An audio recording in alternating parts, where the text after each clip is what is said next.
so we're just doing 3 dates. You know, like last night we were in Kent. We're playing we were in Tunbridge Wells in Kent, playing at the Saxon Arms. Sussex Arms.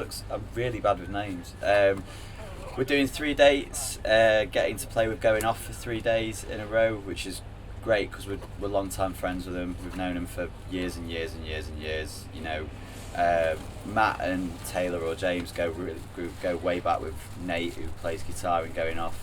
I've known him quite a few years as well before we were in bands. So yeah, and then tomorrow we're playing in Nottingham with them as well. So Tunbridge Wells, Camden, Nottingham. And they're going on to play Manchester on the Sunday as well. It's been a slow played great. Slow start. To be honest, it was like one of the best I think that we've played. but I guess that comes with the pressure being off when it's a bit of a quieter room. We had a really good fun night last night. We got to hang out in a room with some of our close friends and play to some people of Tunbridge Wells, some amazing tunes, and it was a really fantastic night and we all had a laugh. Tonight, hopefully, more of the same, just with a few more bodies in there.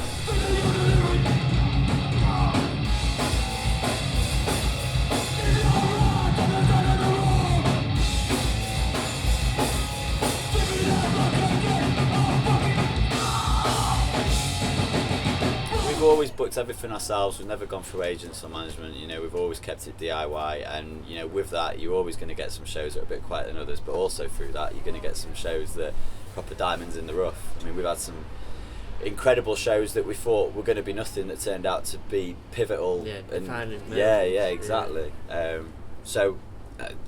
It's shows like that bring you to hopefully what shows like tonight are going to be. I think DIY ethics and DIY motivation to do anything has always been the element of the scene that's made it so attractive to me. It was what took me out of listening to just, no offence to the genre, but like generic metal, and more into leaning into hardcore and punk. It creates a community ethos and it creates a spirit where everyone's looking after each other.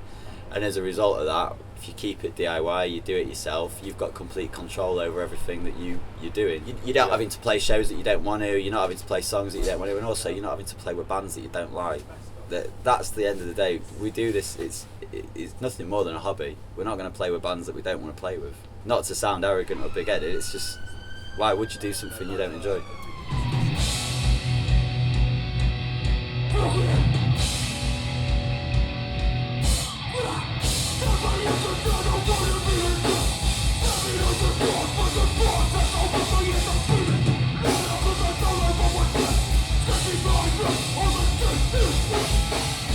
It's all our only escape, isn't it? It's pretty much always, you go to work, you do what you do, and it's like it's our social life. It's a social, it's like we've all got like I've got a little in, you've got a couple of kids and stuff. We're all like of an age, you know what I mean? And for me personally, like it's just when I know we're playing a show, it's just excitement. You know what I mean? I love going to we practice every week. I love practicing. I love making music, playing music, listening to music, and you get to do it all in one when you play a show. You know what I mean? You get to play, listen, and hang out. It's like the perfect sort of like. I suppose in our like age group now, we're not young, so like we're in like mid to late 30s. So it is just literally a social life, innit? Like it's not like when we were back in when we were 18, 19, where you could do what you want. You got free will. You can just go on a night out 3 or 4 times a week, play a few shows, play gigs. Just a good excuse to do it now. Yeah. That's what it is. It's like just basically it's our break, innit? Yeah, for sure. Break from I normal do life. just do what I want. Yeah. They will back me up. I do not succumb to that kind of responsibility. Well, we're all mates for a start. Yeah, we're all mates. We're all mates anyway. So me and Jim, we'll go back from the beginning. Me and Jim were in a band at the same time as me and Miles were in a separate band. We were in a hardcore band, and then me and Miles were in a post-hardcore band. Lockdown happened. We played one gig, didn't we, Jim, with our old band, and then that flopped. Mine and Miles' band, we didn't play any gigs, but we carried on writing, me and Miles. The singer from our post-hardcore band decided to move to Germany, so that was a flop. So then we didn't practice for ages, did we? Yeah. But we still got a room, so we had his own room.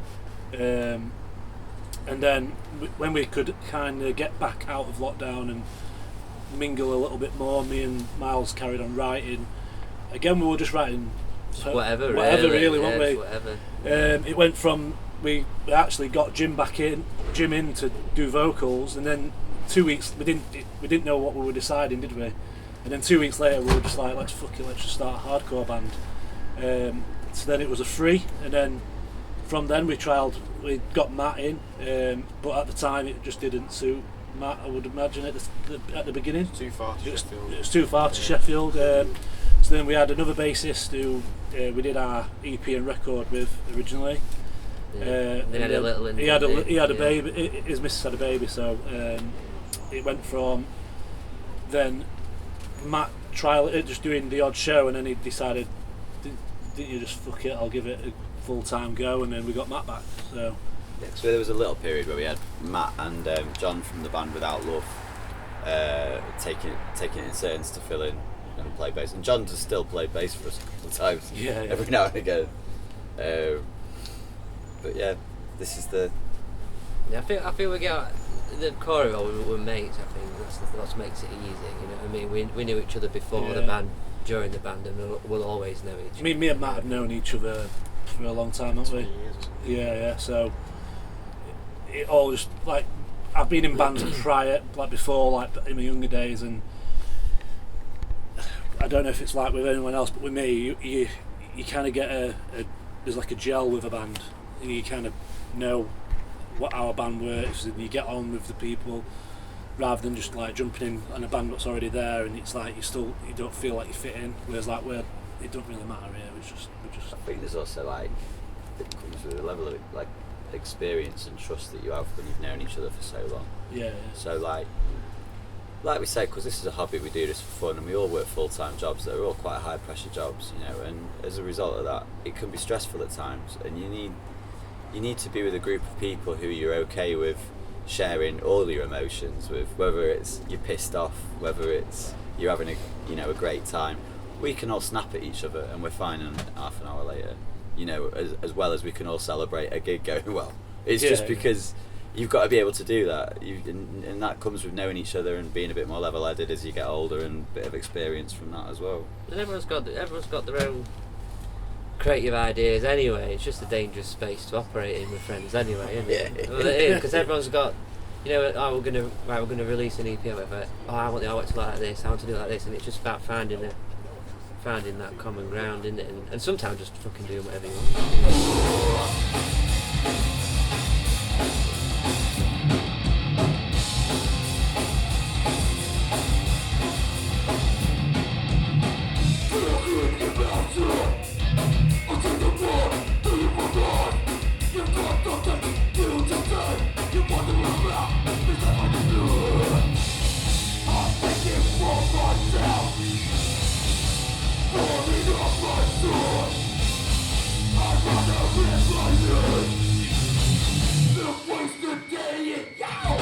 So yeah, like I used to live in Lower Clapton when I was in Nylon.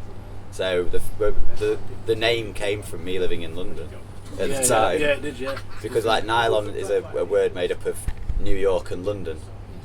So that was the idea, like the sound that we were going for was like this rough London punk and New York hardcore influence thing.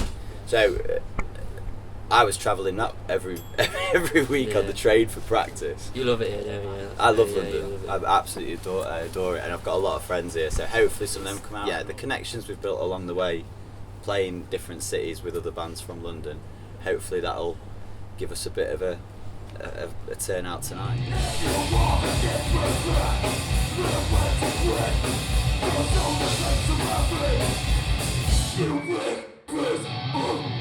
We have influencers, like we've all got influencers from now and from back in the day, when like me and Jim used to go to like Broomall Centre in Sheffield. We like Dead and Gone, and which is the record label, which used to be a hardcore label from Sheffield. Yeah, I think we can tell people bands that we listen to, but I've always been a case of just have a listen yourself and see, because people interpret what we do different to how we think, don't massively. Yeah. Massively. We get so many people saying like, "Oh yeah, you remind me of this band, you remind me of that band," and we're like, "Great, I've never what was the heard singer of it." from? What did the singer that from Iron Out say we sounded like? And he loved us, didn't he? Oh God, that Shutdown. Yeah. He was like, "Oh, you sound exactly like Shutdown." But we were like, Really? Yeah, but they're a New York hardcore band.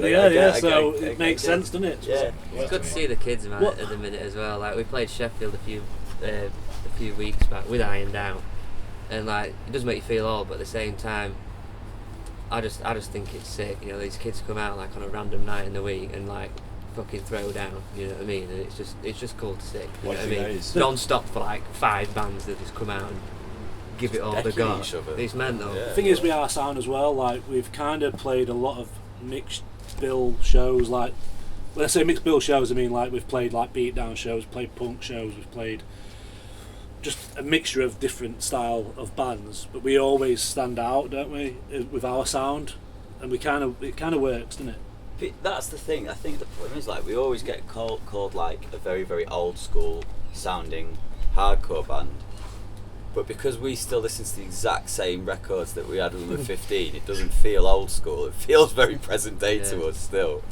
And it's like, see, I listen to a lot of Oi and punk and stuff like that. So there's always that kind of influence that I think comes through our live show a lot more than it does on our records. And I do think live we sometimes sound like a very different band because 100%, yeah. As well as like it's up to the interpretation without, like you say, of anyone who's listening to it. It's also how we feel on the day because it's not a profession. You know, we're not Turnstile giving an exact, concise, scripted thing every night because that's what people have paid for. We're just a bunch of guys having a laugh on the stage. We'll let you go. We'll play that song tonight. Yeah, exactly. Like, should we start with that? We're like, yeah, fuck it. Yeah. The same. We've got like, cause like last night we did 2 covers, like back to back, like an intro and a cover from the same band. Because we got a covers set next Saturday with the Busybodies promoting it, so at Lugall in Sheffield. So like we just like yesterday we had a practice yesterday morning. So we're like, fuck it, should we just trial these covers out tonight? What are those? Are we allowed to say? Can we say? Yeah, I mean, last night we just played two Rival Mob songs. We might stick a different cover in tonight. Depends how we feel when we get on stage. Yeah. We do try and have a structure of a set list, but sometimes we're like last minute we'll go, shall we just put that in? Yeah. Don't we? So just depends how we feel, doesn't it, on the night, I suppose. Also, it's like you kind of got to read your surroundings a bit sometimes as well. Yeah, man. Like I mean, we played with Discharge recently. You've got to play a more punk set for that. You can't be playing all like your melodic hardcore bangers when you play with Discharge. Same when we play with Agnostic Front. You play your more punky songs. But we've got that to do. You know what I mean? Yeah. We've got the option to do that as well, which is cool.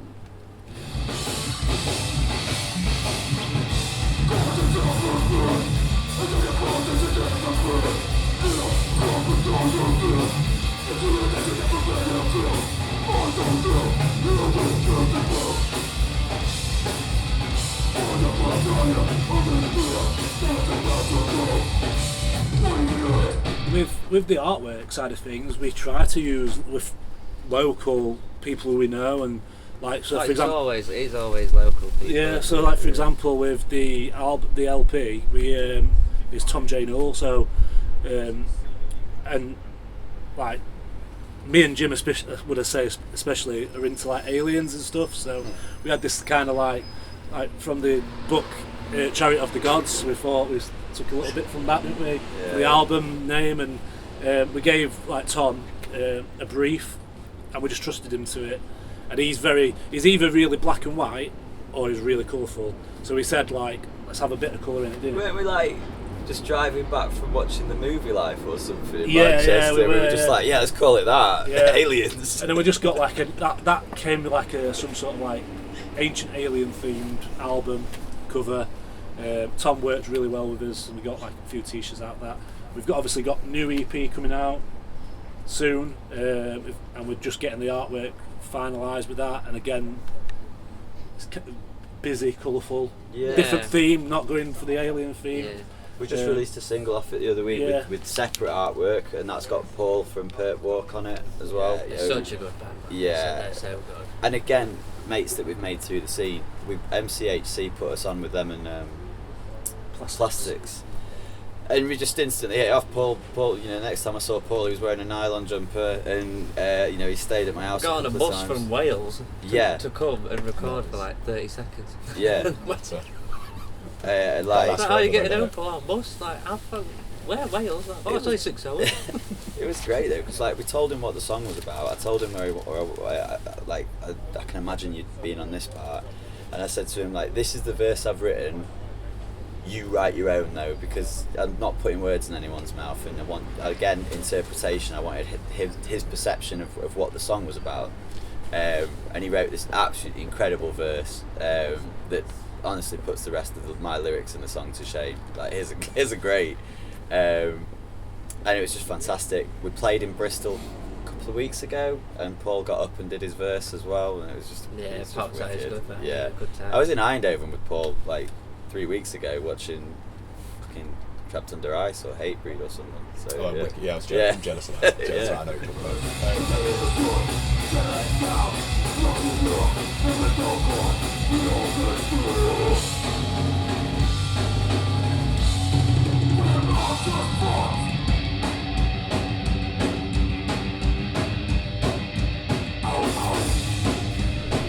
What are you singing about, and perhaps more broadly, what are the themes you're bringing into the music? Does it reflect where you're from as a band, as a unit? You're saying Yeah, sort some of our Sheffield, songs Wigan, are about etc. Sheffield City Council. I hate them.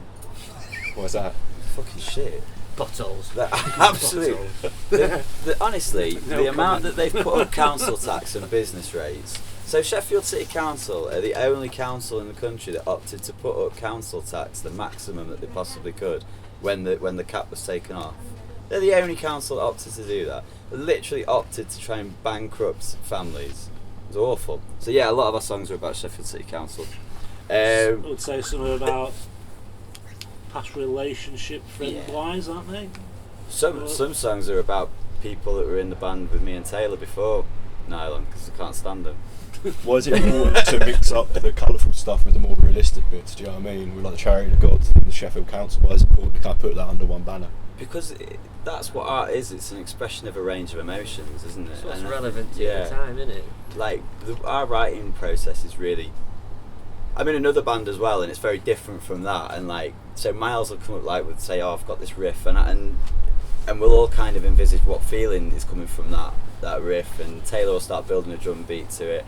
Matt will start putting bass lines to it, and then we'll write a shell of a song there, and then I'll make a recording of that, take it home, and just start working on pulling out ideas, because I have a book that I write loads of little lines in and stuff like that, and pull out something from that I feel complements it or goes with it or what the mood is, and then build on it from there. And that's how it is. And I think why do we mix colourful artwork with it all? Just like I say, it's just a range of emotion, isn't it? It's just, to be fair, like, we just like what we like. It's weird what to say, but like, we like Tom J. Newell. Like we did when we did Wind Your Neck In as a song. We got my friend who was a tattooist from Liverpool. He did the artwork for that, and it was just like a mad. And he had a mad idea of a mad ball head on a slinky box, jack in a box. Like, we just go with the flow with the artwork, don't we? And the ideas and the lyrics around it. Sometimes it might not coincide with what's going on. That was our idea. We said to him, Yeah. Can you do like a Jack in the Box with his head kicked in? Yeah, and then he said the mad ball thing. Yeah. Like, and then like Milo, it's just things what we like as a 100%. band.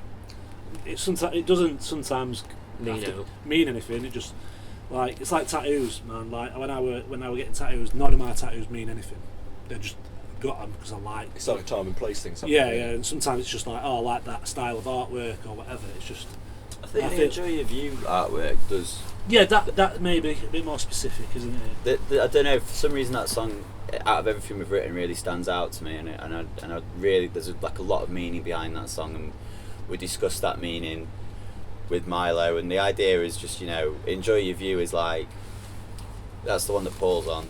It's just a case of listening to second-hand information, not finding out anything for yourself, not looking into anything for yourself, the dangers of social media and things like that, giving people just these half-arsed stories, and then people passing them off as their own opinion, and creating these negative comments without doing any research into anything whatsoever. And that was the idea of it. It was like that's the world. If you keep listening, if you keep not listening to people and keep doing that, that's going to be the world that you live in. That's the view you're going to have. So that was it. Enjoy Your View. And so the artwork for that is like a Grim Reaper with a pair of binoculars with the world on fire in the lenses. So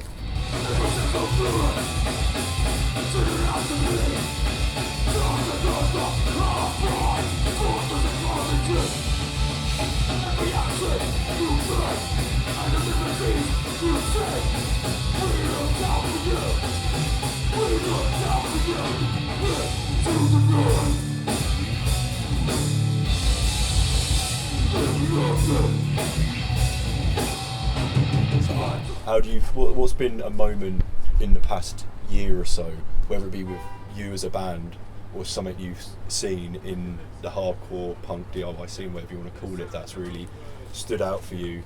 I mean, you think, oh shit, this is kind of like why I do it. This is why I'm Manchester Punk Festival. Why's that? That festival is so well done and everyone's so looked after. We were lucky enough to be put on it. This is just my opinion. Everyone's obviously got their own, but for me, that weekend was absolutely incredible.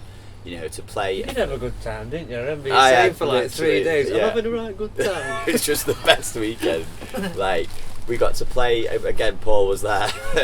We got to play with a load of our mates. We got put on fairly last minute for the festival. It was a bit daunting, wasn't it, at first? Yeah, because Uzumaki had pulled out, and I'd been there the day before going around all of the all the shows and seeing how crowded they were, and was like, yeah, they almost sold out this year already. Yeah, it's never just been.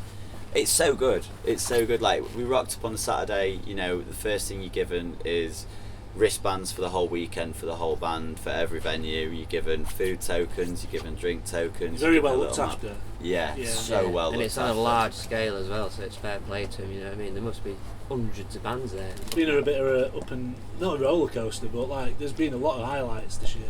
They're always unexpected, like I was saying earlier. Though, isn't it? It's like we'll go and play a show. I think, I don't think I'm right bothered about tonight, and then all of a sudden it's just like, mint. You know what I mean? And you just never know. You just never know what to expect sometimes. Yeah, the ones that you think are going to be bangers sometimes aren't, and then you just play one that you think, oh, it's a midweek one. We'll just do it because we want to do it, and then it's just nuts. You know what I mean? So it's. There was a moment for me, I think, when I was in Eindhoven with Paul, I'm watching Haywire play to like 10,000 people or something the first night, and there's like thousands and thousands of people piling on top of each other. This band have absolutely nailed it. They've done nothing but tour all year. But we played with them on their first ever England show, and that was this year, and we were like the main support for that night. So like there was like this, for me, this hindsight moment where I was like, that's pretty special. Going from that, we played in a little skate shop in Liverpool to 50 people with Haywire, and then now seeing them to the heights that they're at now, and them still being like, oh, how's it going, James? To me, that is what grounded guys, first of all. Community, no? Yeah, exactly. But to have that in hindsight is just mega. Yeah.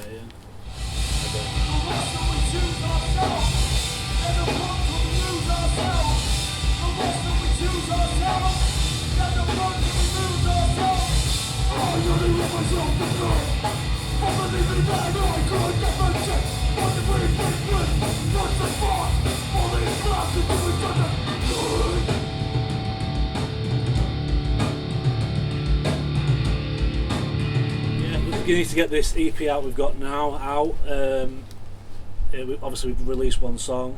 We're writing still, so the plan is to get another EP out not straight after, but maybe like a couple of months get after. Get writing straight away in the new year and try and put on the gas a bit to do another one not too long after that. But. We had the same feeling this time last year, and I said to Jim, I was like, we haven't got no gigs booked, and then suddenly like Christmas was out there in January. Year fills up. It was like constant. Then gigs were just flowing through, weren't they? Yeah. But it's always like we don't have a booking agent, we don't have a label. It's all ourselves. We do it all ourselves. And we don't do it anyway. We never asked to. We don't. Asked to do it. So they'll come. We ain't got nothing to announce apart from the record.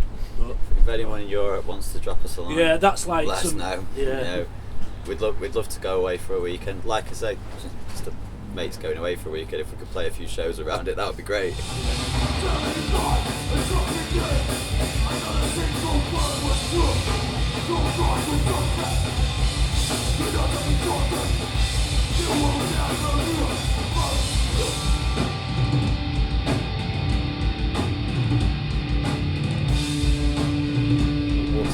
open up never kits. been easy to do it, has it? I mean, we've all got phones, we've all got recording equipment, instruments are cheap.